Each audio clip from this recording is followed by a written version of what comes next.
Hey guys, welcome back to Swift Fundamentals. Last time, we looked at if-else statements and saw how control flow allows us to make dynamic code. However, if-else statements definitely have their limitations, and we will be exploring another tool that allows us to overcome that limitation. Let's go ahead and make sure that our playground is open and go back to what our if-else statement could do. So if we remember from last time, we said that we can have some kind of variable, such as, let's say, grade. And let's set that to a string. We're a good student, so let's say we got an A. And then we can do something like if grade is equal to A, then we can go ahead and print out something like perfect score. And then we also learned that there's an else statement that we could say not a perfect score for anything else that isn't A. Now, because I'm using a string, it is important to note that my string has to be exactly the same, so capitalization matters. So let's go ahead and run this. And we should be expecting one of these two statements to print out.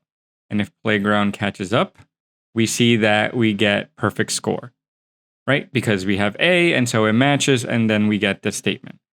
If it was anything else, to prove the whole capitalization thing, since it's not exactly the same, we get this else statement. Now, if we think back, right, for grades, we're probably going to have different types of grades. We have A's and B's and C's and D's. So let's say we wanted to establish something for that.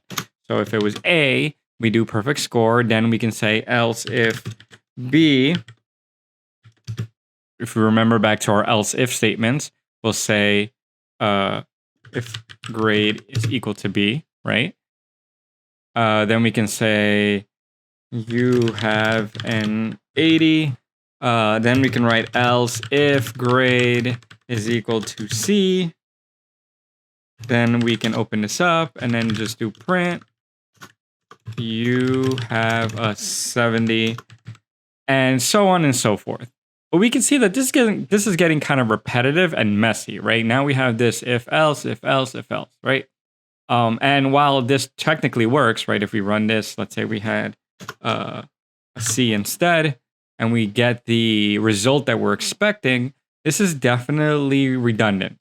And as programmers, we always want to look for the most efficient tool for the job. And so because of that, if else probably wouldn't be the way that you would handle this case. What you would probably use is something called a switch statement. And we could take a look at that. A switch statement aims to accomplish what we have on screen, but makes it a lot easier to read and follow. So let's take a look on how we can change this if-else chain into a switch statement. First, we start off with our keyword, switch, followed by the variable that we're going to be testing out. So let's say grade. Next, we follow that up with a code block. And inside this code block, we need to write out our case statement. Our case is basically what we expect grade to be and what we're going to execute if that's the case. So case A, you follow that up with a colon. And now underneath here, you can write what you expect to happen when you have that case. So going back to what we had before, we can write out print perfect score. Okay?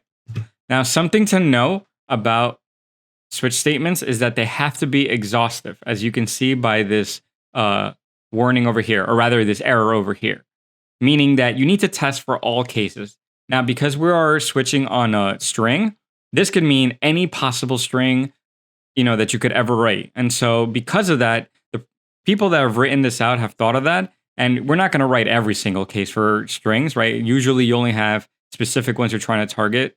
So we have this thing called a default, meaning the thing that will execute if you don't hit any of your cases. So we can write out default. Same thing, we follow it by a colon. And here we write whatever we want to execute when it's not any of our cases. So if we don't want anything to happen, we can simply write the word break.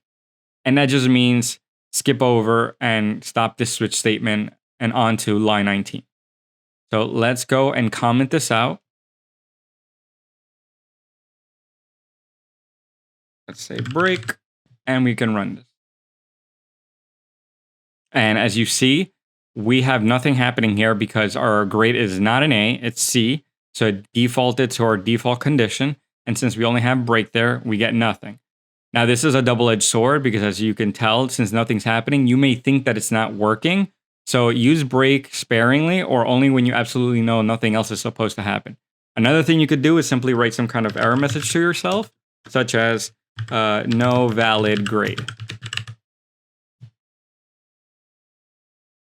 Which in this case could be wrong because C should be a valid grade. It just means that we need to write more cases out. But that does protect against something like, I don't know, let's say we had a T, right? And in this case, T wouldn't be any valid grade, and you would get this message of no valid grade. And just to make sure that our case is working, we can write out A and see that we get our perfect score. So go ahead and finish out the rest of the if-else statements and try running it and testing it to see that it keeps working as expected. Okay then, so if you went ahead and transcribed this into our switch statement, all you did was add this case B and case C along with what you wanted to execute if you had those cases, right? And we can test out. Our grade is still A, so it should still hit this perfect score. We can test for B. Again, always remembering that it matters what case it is. It's case sensitive when it comes to string. So this works, but this does not. Here you would just get your no valid grade. So if you wanted to add onto it into a specific case, you could simply put a comma and then write the next thing that you want to be included in that case. So if we run this now, you can see that you have an 80 executes because this matches this right here. And this is a way that we can further build out this switch statement. Another tool that we have, but is less frequently used, is something called the fall through. What it does is that it executes whatever case it's in. So let's say we write it in here. It would execute print you have a 70, along with whatever the immediate case underneath, whatever that is, it'll execute that as well. So if we have grade C, for example, and we run this, you will see that we get you have a 70, along with no valid grade as well. Again, this is less frequently used, but it is good to know just in case you ever have something that you want to execute underneath. Okay, so let's go ahead and do another example, this time using integers. So let's say we had a constant called temperature, or rather it should be a variable in this example, set to 80. And then we want to test this out. So let's go with our switch statement. We will write temp. And for a case, let's say if it's 80, we'll print out it is hot. For default, we'll just simply say invalid input. And so we run this and we get it is hot. Now, something cool that we can do with numbers is that there is such a thing as ranges. So we don't have to write something like 80, 81, 82, and so on and so forth, like I showed you before with multiple cases. We simply can write out a range. Now, there are two types of range that we need to keep in mind. There are the ones that are closed, meaning that they include the last number, and then the ones that are open and they do not include that last number. So let's do both. So for closed, we'll simply write, okay, if it's 80 over here, if it's 80, then we put 2 periods, actually 3 for closed, and then we write whatever number we want to include up to. So let's say if it's 80 to 90, we'll write it is hot.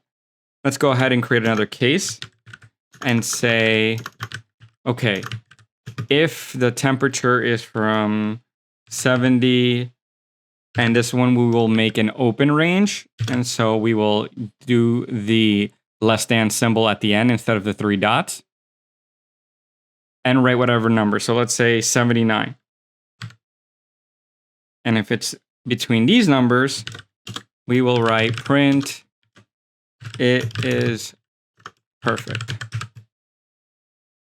So with our temperature at 80, let's run this. And we still get it is hot. If we change this to, let's say, 81, or let's say 85, we can see that we get still it is hot. And if we test for 90, we see that we get it is hot. So everything from 80 to 90 executes this over here, line 29. Now let's test a second case. Let's say imagine we had 70 and we run this. We see that we get it is perfect print statement. Let's say we have 74 and we run that. We see that we still get it is perfect. But if we hit 79, let's see what we get there. Now we get invalid input.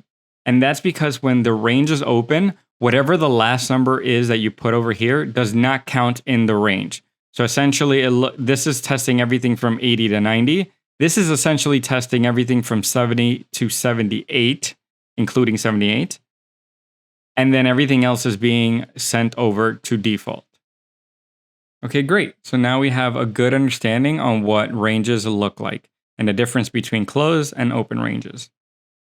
Do note that as of now, we've been using a lot of print statements, but you could manipulate another variable, for example. So let's say we had variable message and set that equal to an empty string. Another pattern that you may see in code is that rather than having these print messages, we would just say, okay, message is now equal to perfect score, or rather, what was it? It is hot. And let's go ahead and copy this to make this a lot faster. And rather than printing this, we could just do that. And then change this to that as well, right? And here we're just manipulating what message is, and then we can check what message is at the end. And we see that what the switch statement does is change the message. And if you look here on the side, it tells us that message is invalid input, right? So in code, more often than not, you will be manipulating different variables. It won't always just be print messages, especially when you're trying to do if-else statements or switch statements. So now we have seen two different ways that we can use control flow to make our code dynamic according to whatever it is that we're looking for.